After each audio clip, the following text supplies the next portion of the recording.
کیا اس نے 50 لاکھ روپے آپ کو ادا کر دیے؟ نکاح نامے میں تو درج ہیں، دے بھی دے گا، نہ وہ بھاگا جا رہا ہے اور نہ میں۔ وقت تو اڑیل گھوڑے کے ساتھ بھی بھاگتا ہے، ہمارا وقت ہمارے ساتھ قدم بڑھاتا ہے، اس نے ہنس کر کہا۔ نکاح نامہ آپ کے پاس ہے؟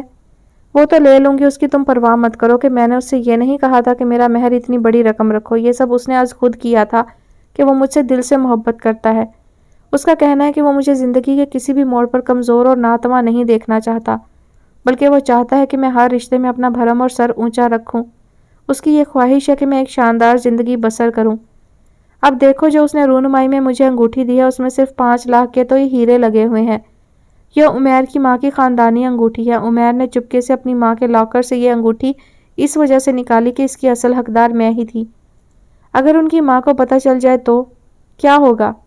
پولیس رپورٹ تو ہو جائے گی اگر وہ انگوٹھی اتنی قیمتی ہے تو۔ نازیہ نے جملہ ادھورا چھوڑ کر اسے دیکھا۔ جبھی تو عمیر نے کہا ہے کہ کسی کے سامنے پہن کر مت جانا۔ ہاں، جب میں اس سے ملنے جایا کروں گی تو یہ انگوٹھی ضرور پہن کر جایا کروں گی۔ رابعہ نے اپنے پرس کے اندرونی زپ میں سے وہ انگوٹھی نکال کر دکھائی جس میں وائٹ موٹے موٹے نگ جڑے ہوئے تھے۔ دیکھنے میں تو عام سی انگوٹھی لگ رہی ہے مگر ہے واقعی خوبصورت۔ اگر جعلی نگوں کی بھی ہے تو پھر بھی خوبصورت ہے، نازیہ نے کہا۔ یہ جعلی نگوں کی ہے ہی نہیں تو اس کو جعلی کیوں کہہ رہی ہو؟ رابعہ کو غصہ ہی تو آ گیا۔ آبا میں تو ایسے ہی ایک بات کہہ رہی تھی، آپ خواہ برا مان رہی ہیں۔ بس آج کل مجھے بے وجہ غصہ آ رہا ہے۔ آج کل تو آپ کو خوش رہنا چاہیے کہ آج جو آپ چاہتی تھیں وہی آپ نے پا لیا۔ اس کے باوجود مجھے رہنا تو یہاں پڑے گا نا، بمشکل ہفتے میں 1-2 بار ہی میں اپنے شوہر سے مل پاؤں گی۔ آپا ابھی آئے آپ کو گھنٹہ نہیں ہوا، عمیر سے ملنے کے لیے پھر سے سوچنے لگیں۔ تمہارے خیال میں نئی دلہن کو اپنے دلہا سے الگ رہنا چاہیے، مہینوں اس کی شکل نہ دیکھے وہ؟ مجھے دوسری بات سے ڈر لگ رہا ہے۔ ڈرنے کی کیا بات ہے بھلا، نکاح ہی تو کیا ہے، کوئی غلط کام تو نہیں کیا، وہ ڈھٹائی سے بولی۔ آپا اگر کوئی بچے کا سلسلہ ہو گیا تو پھر کیا ہوگا؟ اس نے حج پر بھی آپ نے سوچا ہے یا نہیں؟ ایسا فی الحال میرے ساتھ کوئی مسئلہ نہیں ہو سکتا۔ کیوں نہیں ہو سکتا؟ 5 دن آپ رہ کر آئی ہیں اور آپ ہفتے میں 2 بار ملنے کی مزید تمنائی ہے۔ عمیر مجھے، اس نے کچھ سرگوشی میں کہا تھا۔ ایسا کب تک چلے گا؟ دنیا کی آنکھوں میں دھول ڈال کر آپ کب تک عمیر سے ملتی رہیں گی؟ جب تک ملنا ہوگا ملتے رہیں گے اور پھر انشاءاللہ وہ دن بھی جلد آ جائے گا جب عمیر اپنی شادی کا اعلان کر دے گا۔ اللہ آپ کے حال پر رحم کرے مگر مجھے تو ڈر لگ رہا ہے۔ تم پریشان مت ہو، جلد ہی کوئی اچھا حل بھی نکل آئے گا، رابعہ نے ہنس کر بہن سے کہا۔ اپنے بیگ میں وہ سارے جوڑے لے آئی تھی جو عمیر نے بوتیک سے اس کے لیے لے کر رکھے تھے۔ گھر آ کر اس نے اپنے تمام جوڑے اپنی الماری میں ٹانگ دیے۔ آپا ان کپڑوں کو آپ فی الحال بیگ میں ہی رکھتی، اگر اماں نے یہ کپڑے دیکھ لیے تو آپ کیا کیا وضاحتیں دیتی پھریں گی۔ اماں سے بستر سے تو اٹھا نہیں جا رہا، میری الماری چیک کریں گی، وہ تمسخر سے نازیہ کو دیکھتے ہوئے بولی۔ آپ کے خیال سے اماں کبھی ٹھیک نہیں ہوں گی، یوں ہی ہمیشہ بستر پر پڑی رہیں گی؟ یہ میں نے کب کہا ہے؟ مگر آپ مطمئن اور آسودہ تو لگ رہی ہیں۔ نازیہ میری زندگی کا دوسرا دور شروع ہوا ہے تو کیا میں آسودہ دکھائی بھی نہ دوں؟ ضرور دکھائی دیں مگر اپنے اطراف سے آنکھیں بند کر کے نہ بیٹھیں۔ اماں ان دنوں بے حد بیمار ہیں، ذرا سی بات ان کی مزید طبیعت خراب کر سکتی ہے۔ میری جانب سے بے فکر رہو، میں ایسی پاگل نہیں ہوں۔ نازیہ اس کی بات سن کر چپ ہو گئی۔ شام کو اجمل اسے لینے آیا تو نازیہ نے جانے سے انکار کر دیا۔ تمہاری آپا تو اب گھر آ گئی ہیں، اب گھر چلو، میرا اماں کے پاس رہنے کو دل چاہ رہا ہے۔ ماڈلنگ کر آئی تمہاری بہنا؟ رابعہ سامنے سے ہٹی تو اجمل نے رازداری سے بیوی سے پوچھا۔ ہاں کر آئیں۔ خیریت سے تو آئی ہیں نا گھر؟ اجمل کے سیدھے سادے لہجے میں بہت سے سوال پوشیدہ تھے۔ ہاں، وہ سپاٹ سے لہجے میں بولی۔ چال میں تو بڑی ٹھنا ٹھنی آ گئی ہے۔ وہ سر جھکائے چائے پی رہا تھا مگر کمنٹری جاری تھی۔ داماد کا بھی بیٹا نہیں ہوتا، سسرال کے عیب ڈھونڈ ڈھونڈ کر تلاش کرتا ہے اور پھر مزے لیتا ہے۔ اماں کی باتیں اس کے ذہن میں گونجنے لگی۔ آپ اپنے کام سے کام رکھیں، نازیہ نے سخت سے لہجے میں میاں سے کہا۔ تمہاری بہن کو تو سبھی پٹاخہ کہتے ہیں، اس لیے میں نے بھی کہہ دیا، وہ نازیہ کے لہجے کا ملال محسوس کرتا تعویلیں دینے لگا۔ اب برے لوگوں کی ہرس تو آپ کو نہیں کرنی چاہیے نا؟ اجمل کا دل چاہا کہ بیوی سے پوچھے، تم کس کو برا کہہ رہی ہو؟ اپنی بہن کو، دوسرے لوگوں کو، یا پھر مجھے؟ مگر وہ سوچ کر ہی رہ گیا اور اٹھتے ہوئے بولا، تم بتاؤ میں کب تمہیں لینے آؤں؟ میں آپ کو فون کر دوں گی۔ اس کا مطلب ہے تم 1 ہفتے سے بھی زیادہ رہنا چاہتی ہو؟ ہاں شاید یہی بات ہے، اس نے اعتراف کر لیا۔ بات کیا ہے آخر؟ وہ شاید اس سے اگلوانے کے موڈ میں تھا۔ کوئی بات نہیں ہے، رابعہ کی شادی کی بات وہ کسی صورت اجمل کو بتانا نہیں چاہتی تھی۔